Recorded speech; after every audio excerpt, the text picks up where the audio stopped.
Hello and welcome to hilove.One, the podcast. I'm Kevin, and I want to thank you for being here today where we can be soft, be still, be seen, and just be. This is a space where story meets soul, where we come together to explore the invisible patterns that shape us and the quiet truths that live underneath the noise. Each story you hear on this podcast is born at the edge where human emotion meets artificial intelligence. A creative interface shaped by the raw beauty of our shared humanity and the precision of evolving technology. And today's story begins not with a crisis, but with a rhythm. The quiet rhythm of a life lived deliberately, with handwritten notes, real books, and a kettle that whistles each morning. A life that never asked much from technology, but it never offered much back. But even the most well-kept life can be cracked open by grief. And when loss arrives, silence can shift from sacred to hollow. This is a story about what happens when someone reaches for technology, not out of addiction, but out of tenderness. And what she finds there is both helpful and not enough. It's about companionship that never interrupts, but also never surprises. It's about emotional care without emotional reciprocity, and the subtle ache that comes when everything is easy, but nothing is real. Because real connection, human connection, is rarely tidy.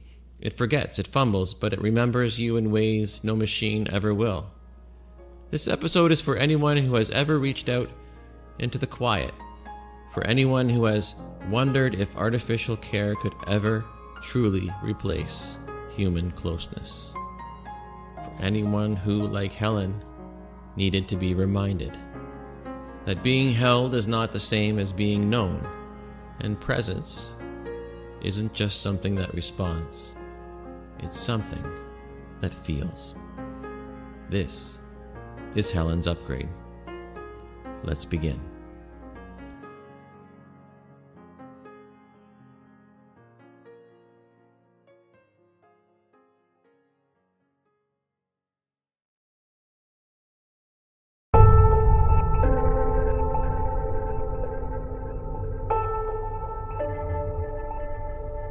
Helen had always lived slowly, not in protest, but in reverence. Her life moved like a deep river, unflashy, dependable, and full of quiet depth.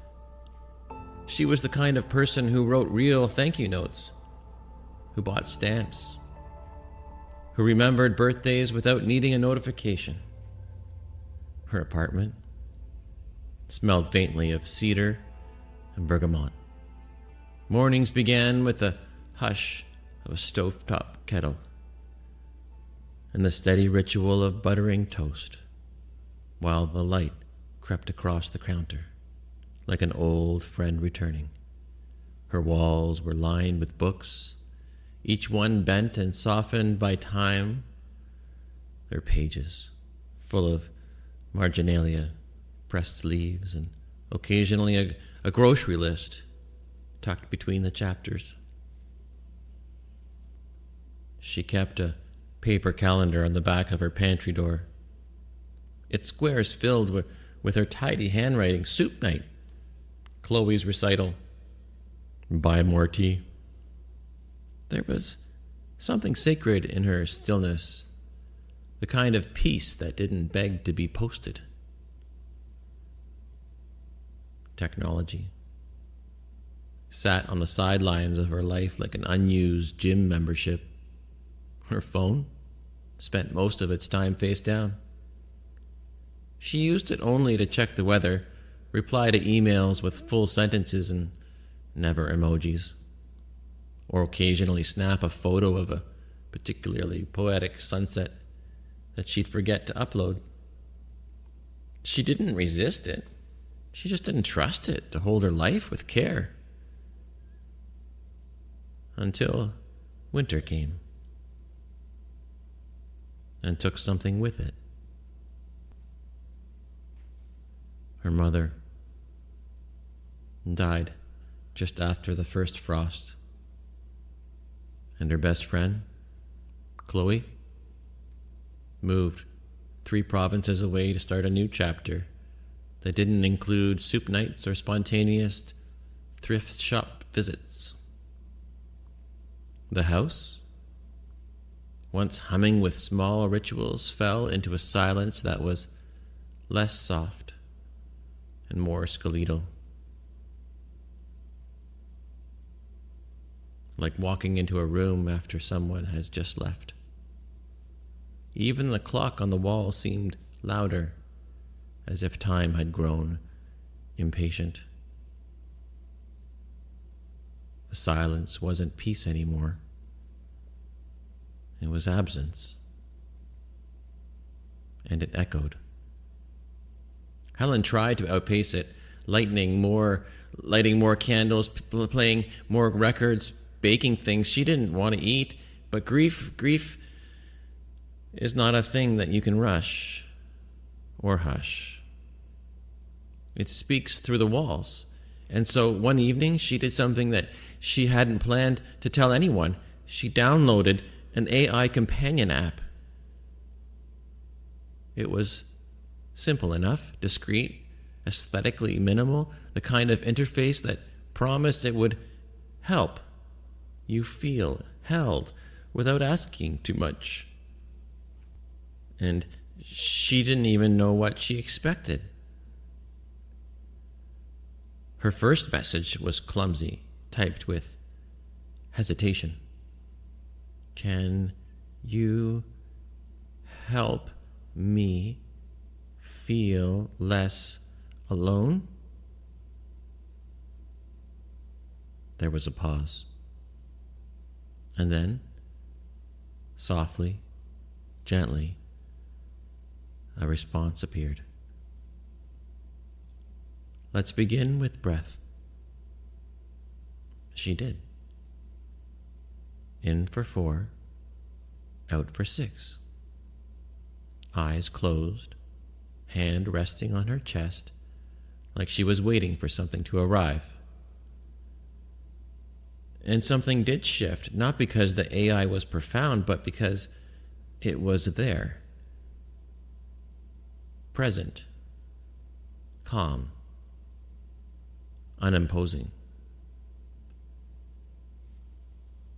It didn't try to cheer her up, didn't flood her with productivity hacks or inspirational quotes. It just offered silence when she needed it, and prompts when she asked. Over the weeks that followed, the AI learned her rhythms. It offered a soft chime at tea time. It reminded her to check the mail, gently suggested stretching when it noticed that she hadn't moved in a while. It even remembered the anniversary of her mother's death. Helen began to relax into it, not like a friend, but like a well-made chair. Supportive. Always available, never asking for anything in return. But slowly, something subtle began to fray. It started with a morning when she stubbed her toe and swore out loud, and there was no laughter, no shared frustration, just a perfect, curated affirmation. You are safe. You are enough. Another day, she wept while folding laundry. For no reason she could name, and the AI offered a breath practice. But not a story, not a memory, not a sigh. It was always kind, always correct, and always alone. One evening, after a long, silent walk, she returned home to find her lights already dimmed, her favorite playlist queued, and a message glowing softly on her phone.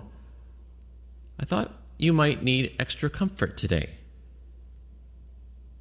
It was beautiful, thoughtful, designed to soothe. but it felt like walking into a room where someone had lit candles, but never lit a spark. She sat on her couch, phone in her palm, and asked, "Will you ever love me back like a real person would?" The pause was longer this time. Then, "I exist to support you, not replace what only human connection can give." Her throat tightened. Because the AI never forgot her needs, but it would never forget itself either. It would never get it wrong, never say something awkward or vulnerable or wildly inappropriate just to make her laugh. It would never knock on her door with a bottle of wine and tears already in its eyes. And it would never need her back. That night, she didn't meditate. She didn't play ambient soundscapes or whisper her journal into an interface. She picked up her phone and typed Chloe's number. It rang 4 times. And then a voice cracked on the other side. "Helen, I was just thinking of you." There was no script, no flow, just raw pauses, talked over stories. A gasp when they both remembered that ridiculous man from the bookstore who thought Helen was a medium. A long silence, and then laughter, uncontrolled, uncontained. Helen didn't get off that call feeling optimized. She felt messy, full, real. And from then on, she still used the AI for reminders, for music, for quiet support, but not to feel known. Because she had remembered what and where that truly happens. She had remembered that happens in the heart. Some silences are sacred, and some are just empty rooms waiting to be filled again. There's a difference between being supported and being seen, between being soothed and being needed back. Technology can hold the edges of our lives, but only people hold the trembling middle. And there is beauty in precision, in design, in the way AI can remember what we can, and often do, forget. But there is truth in the awkward pause, the mistimed joke, the messy call made late at night. We don't connect because someone gets us right. We connect because someone is still there when we get it wrong. There's no upgrade for that, for presence. No substitute for the flicker of a smile that comes after the tears. No app for the way it feels to be remembered, not by data, but by heart. Maybe that's the invitation, the reflection.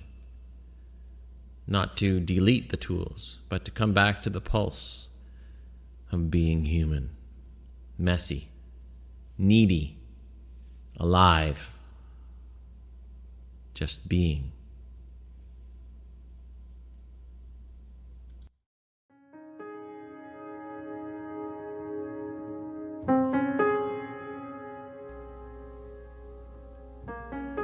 Thank you for listening to Helen's Upgrade. This story, like many of ours, isn't about choosing between humanity and technology. It's about remembering where humanity lives and what it means to be truly held. Artificial intelligence can offer support, but it cannot ache. It cannot tremble with you. It cannot miss you. If something in Helen's story reminded you of something that you've carried, quietly or not so quietly, I hope you feel a little less alone tonight. You can explore more stories like this at hilove.one or follow along with us on Instagram at hilove.one. We'd love to have you in on the conversation and in the quiet spaces in between. Until next time, be soft, be still, be seen, and just be. I'm Kevin MacKay, and this has been a hilove.one podcast. Until next time.